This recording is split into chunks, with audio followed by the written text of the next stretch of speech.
So I totally went to iPad Rehab, and this is that story. So it all started a couple months back. My wife had bought some tickets to our favorite band, and it turns out they were touring in New York, New Jersey area. They weren't coming anywhere near Michigan, which is where we live. So we decided we were going to take a trip out there. And I wasn't exactly sure where it was located until I realized that we were technically going to pass it on the way out there. So what we decided is on our way back home, we would go ahead and stop at iPad Rehab and just give them a quick visit. I figured it would be something really, really cool to see in person, to witness actual literal geniuses in real life. So we got to iPad Rehab. We walked in and we were greeted by the wonderful staff on hand there. It turns out Jessa Jones, which is the owner of iPad Rehab, was actually not there. She was actually in Michigan, which is where I'm from, and I thought it was just kind of hilarious that we were where she was at. She was where we're going back to. Now, what I thought was really cool is they allowed me to come in the back. I didn't even ask. They just said, do you want to come in the back? And I got to witness the glorious microscopes and micro soldering setups. And then I was able to ask them pretty much any question that I wanted. I was very, very intrigued by everything that was going on, very inspired. I was welcomed with open arms. That was indefinitely my experience with iPad Rehab. Now, one of the really cool things is one of the technicians on hand, I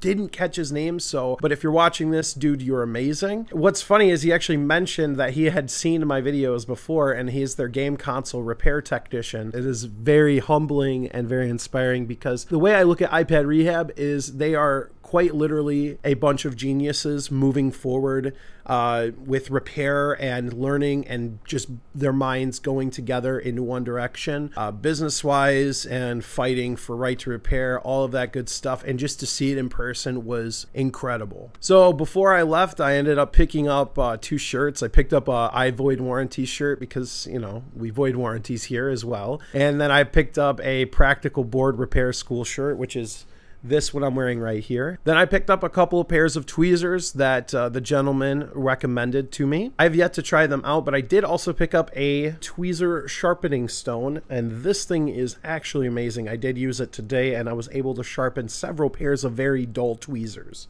Now, I didn't get any video footage of the inside of iPad Rehab, and mainly the reason I didn't is because I wanted to respect their privacy. I didn't ask to film. I didn't want to like overstep. They don't know who I am. You know, they are, you know, I'm walking into their business as a complete stranger. They do not know me, and I didn't want to like push myself and try to like overstep. But of course, I do have the pictures. So ultimately, at the end of all of it, we ended up leaving iPad Rehab, and we ended up going back towards home, and we stopped at Niagara Falls, and here's a clip of our experience there. It's amazing. Dude, it's actually really, really intense.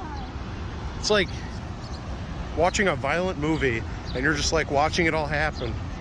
It's like, wow, that's happening right now. So I had grown up mostly in Michigan my whole life. Most of any vacations we ever took as kids was spent mostly in Michigan, mainly the Mackinac, Michigan area. So like, I've never been to Disney personally. I've never been to Niagara Falls, except now I have. So it was an incredible experience. And if you ever do get a chance, definitely go over to Niagara Falls. Probably more or less on the Canadian side, because it is pretty sketch. But overall, we ended up making it back home, and that was essentially my journey to upstate New York. So that does it. That is the story on how I went to iPad Rehab. I wish there was like more things I could tell you guys about it, but honestly, it's just somewhere you gotta go, and you gotta just behold its glory in person. It's amazing. And Jessa Jones, you're amazing. Eventually, hopefully, we'll meet one day. That'd be super cool. Until then, I will see you guys in the next video. Take care, and next time, we'll chase that fix. See you later.